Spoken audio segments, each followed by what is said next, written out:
Hey everyone, it's Grant and welcome to another episode of Raising Amazing Families.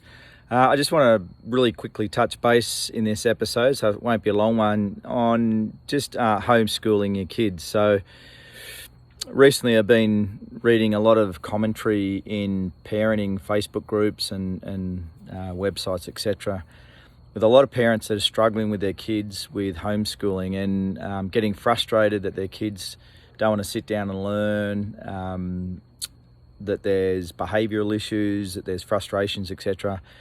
And just a general sense from parents, particularly parents of younger kids that aren't seeing their kids respond the way they'd like them to. And I guess, with everything that I've read over the last probably 6 weeks or so as part of lockdown and as part of COVID-19, that we just got to remember that this is a really unusual time that we're going through, and can be a lot of pressure, not just for the parents but for the kids as well. Sometimes we forget that it's the kids are going through this just as much as we are as parents. And so I guess all I wanted to talk about today was just making sure that if you're homeschooling your kids, or you're looking at making sure your kids are staying active and engaged during lockdown, and I know that there are some parents out there who there's lockdown restrictions are starting to ease up, or the kids are back at school, but for a lot of parents they're not. It's just a reminder to go easy on yourself and go easy on your kids. It can be really easy to take your frustrations out on your kids, particularly if you're feeling the pressure of being at home, if you're working at home as well as trying to homeschool. And I had a podcast and posted a couple of weeks ago about a tragic story in a mining company. I don't know which mining company it was, but there was a young mum who was working from home, and she was on a video call, and tragically, I think it was a young daughter, fell into the pool when she wasn't being supervised and drowned, and it was horrific. It's a story that no one wants to hear about, and that poor mum's got to live with that forever. And so it's a really unusual time, and I think we've just sometimes got to sit back and take a breath and remember that, and just reflect on the fact that it's an impact on the whole family, not just on us as parents, but also on the kids. So if you are a parent who's got kids at home, and you're trying to homeschool, or at least just trying to keep them engaged, and trying to break up the screen time and everything that they would do, just take it easy, take a breath, and maybe go a little bit easier than what you normally would, because it is unusual times and unusual circumstances that we're going through. And sometimes, you've just got to allow your kids a bit of breathing space. The one piece of advice I would give is think about the things that your kids enjoy doing. And I know for a lot of parents, the struggle is having kids on screens, whether it's playing video games on iPads or PS4s or whatever it might be, Fortnite or Roblox or whatever the games are.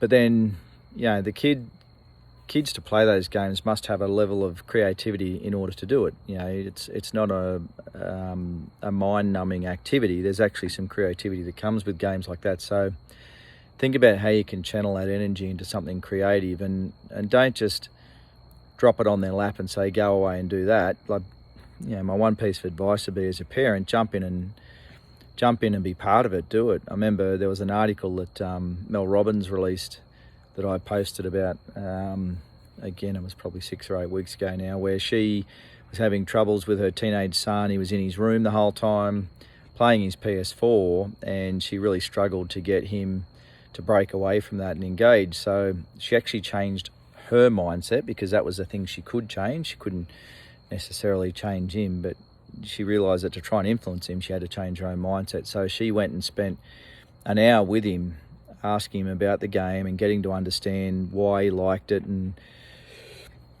why he was spending so much time in it, and even got to a point where she played the game with him, and she was in there for at least an hour. And then when she said, look, I've got to go and walk the dog, the son sort of realised that she was leaving and said, well, actually, can I come with you? And it was a real turning point in her relationship with her son, because she'd taken the time to get to spend time with her son and get to understand the ins and outs of the game, or the concept of what he was doing.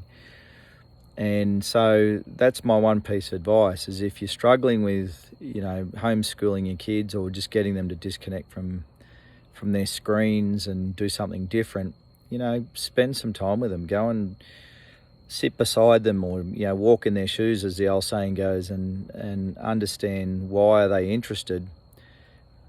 Because it's at that point that you'll start to connect. If they think you're making an effort, then there's a high possibility you're going to connect with them, and then you'll have an ability to influence what they do. And it might be, getting them out and going for a walk somewhere. So I see it in our family all the time, where Mel will get involved and connect with the kids on a level with whatever they're doing, and then all of a sudden they're out and about doing stuff. And I think that's such a simple thing to do, but it has a big impact and can pay dividends in the long run. So, as I said, just take it easy.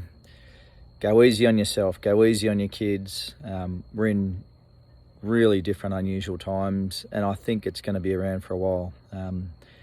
For some places and some people, it's starting to relax a bit, but for other places, certainly for us here in the US, I think it could be around for a while. So we've got to learn to be patient with ourselves, be kind to ourselves, and be kind to our kids, and we'll all get through it. I've got no doubt. We're pretty smart human beings in general, and so, but we just got to learn to be patient and be kind with ourselves and be kind with each other and be kind with our kids, and just recognise that our kids are going to grow up to be awesome, as long as we give them a bit of space and a bit of patience, and don't come down too heavy on them when they're not necessarily doing what you want them to do.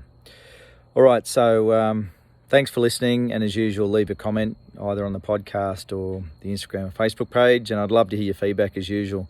What are your challenges? What are you going through? Is there something that you're really struggling with that we can help you out as a community? And if you're not part of the community, come and join the group, the Raising Amazing Families group. We'd love to have you as part of that. Still a growing group, but we get some great interactions and involvement with people. So yeah, come and join us. We'd love to have you. All right, take care.